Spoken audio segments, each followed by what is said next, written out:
Letdowns, look-aheads, and sandwich spots galore. That's what we've got in college football week 3. Who needs a battle of top 25 teams? This Saturday is a situational handicapper's dream. I'll talk about who to buy low on, who to sell high on, a crazy 1 in 15 ATS trend, and give out a free college football winner. Welcome to the Power 5, everybody, here on WagerTalk TV. As always, we start with how the market is moving, and obviously it could take me a half hour to run through all the line moves we've seen in college football throughout the week. So let's just focus in on a couple of key ones. Looking at the WagerTalk.com odds screen, Wisconsin is up from minus 15 to minus 20 against Georgia Southern. Florida State down to minus 26. They opened minus 28.5 against BC, Boston College, in a game where poor weather could be a factor.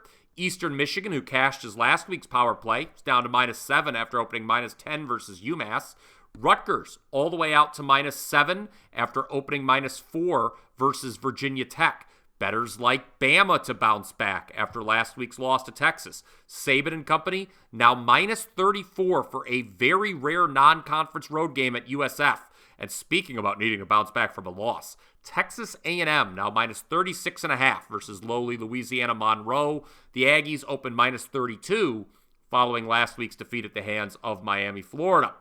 If there's a line move you're curious about, drop it in the comments section and we could talk about it. If I didn't mention something, hey, I'd love to be interactive. I would love to address it if there's something you'd like to know about. But first, here's one more for you, a line move, and it is our sell high team of the week, Ohio State, who is now laying 30 points to a somewhat dangerous Western Kentucky team that can throw the ball. This is not a great spot for the Buckeyes, who have Notre Dame on deck.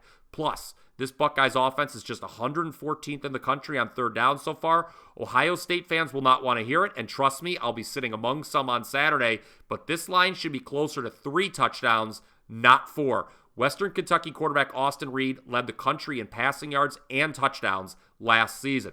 For buy low, this is a stinky one, but I'm back in Buffalo, plus 3 at home versus Liberty. The Bulls are the definition of buy low, as they are off a loss to a FCS opponent, Fordham, last week, but they're 22-13 ATS as a home dog at 3 points or more, while Liberty is just 2-6 against the spread its last 8 tries as a road favorite. This is a must-win for Buffalo with 2 road games looming, or they could be looking at an 0-5 straight-up start. Furthermore, it was just last season that the Bulls covered the spread the week following a loss to a FCS opponent. They lost on a Hail Mary to Holy Cross. The following week, what'd they do? They cover as 13-point road underdogs against Coastal Carolina. Who was the head coach at Coastal Carolina last year? That'd be Jamie Chadwell. He's now the coach of Liberty, Buffalo's opponent this week. While you're deciding who you want to sell high and or buy low on this week in college football, do me a favor. Go ahead, smash that like button, give this show a thumbs up, and make sure you're subscribed to the WagerTalk YouTube channel so that you can be alerted to all of the great sports betting content we have to offer on a daily basis.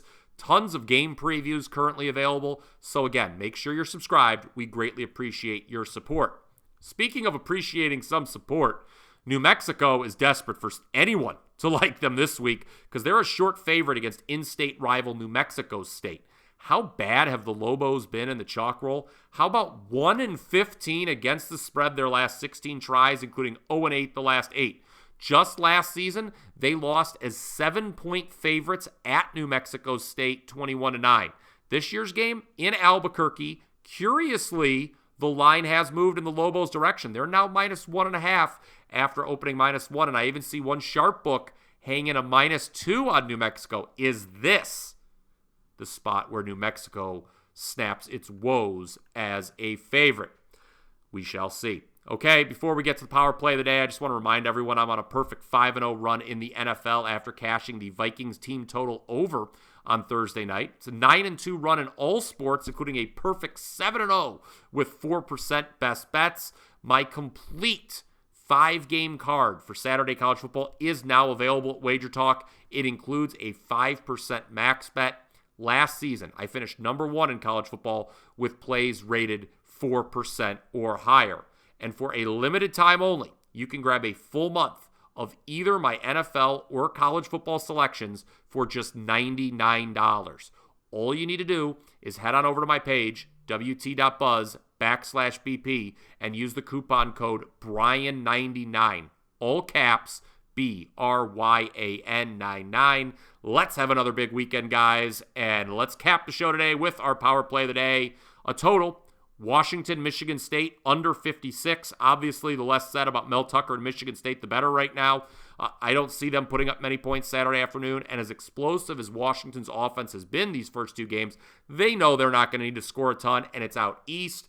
I don't think there's going to be a ton of points scored from either side in this one. So under Washington, Michigan State 56 is your power play of the day, and that does it for the Power 5 for College Football Week 3. Check me out on Twitter at Bryan Power _wins. Now let's all go cash some tickets.